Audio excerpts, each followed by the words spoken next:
قتادہ نے بیان کیا ان سے انس بن مالک رضی اللہ عنہ نے اور ان سے حضرت مالک بن صعصع رضی اللہ عنہ نے کہ رسول اللہ صلی اللہ علیہ وسلم نے ان سے اس رات کے متعلق بیان کیا جس میں آپ کو معراج ہوا کہ جب آپ 5ویں آسمان پر تشریف لے گئے تو وہاں ہارون علیہ السلام ملے۔ جبریل علیہ السلام نے بتایا کہ یہ ہارون علیہ السلام ہیں، انہیں سلام کیجیے۔ میں نے سلام کیا تو انہوں نے جواب دیتے ہوئے فرمایا خوش آمدید صالح بھائی اور صالح نبی۔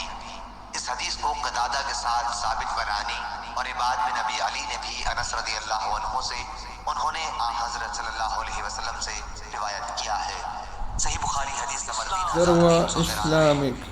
انہیں ظاہری نے، انہیں سعید بن مسیب نے اور ان سے حضرت ابو ہریرہ رضی اللہ عنہ نے بیان کیا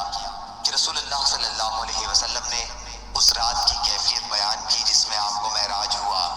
کہ میں نے موسیٰ علیہ السلام کو دیکھا کہ وہ ایک دوسرے بندے سیدھے بالوں والے آدمی ہیں، ایسا معلوم ہوتا تھا کہ قبیلہ شنوح میں سے ہوں، اور میں نے عیسیٰ علیہ السلام کو بھی دیکھا، وہ میانہ قد اور نہایت سرخ و سفید رنگ والے تھے، ایسے تازہ اور صاف کہ معلوم ہوتا تھا کہ ابھی غسل خانے سے نکلے ہیں،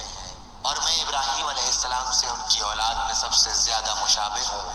پھر 2 برتن میرے سامنے لائے گئے، ایک میں دودھ تھا اور دوسرے میں شراب تھی۔ جبریل علیہ السلام نے کہا کہ دونوں چیزوں میں سے آپ کا جو جی چاہے پیجیے۔ میں نے دودھ کا پیالہ اپنے ہاتھ میں لے لیا اور اسے پی گیا۔ مجھ سے کہا گیا کہ آپ نے فطرت کو اختیار کیا، دودھ آدمی اس میں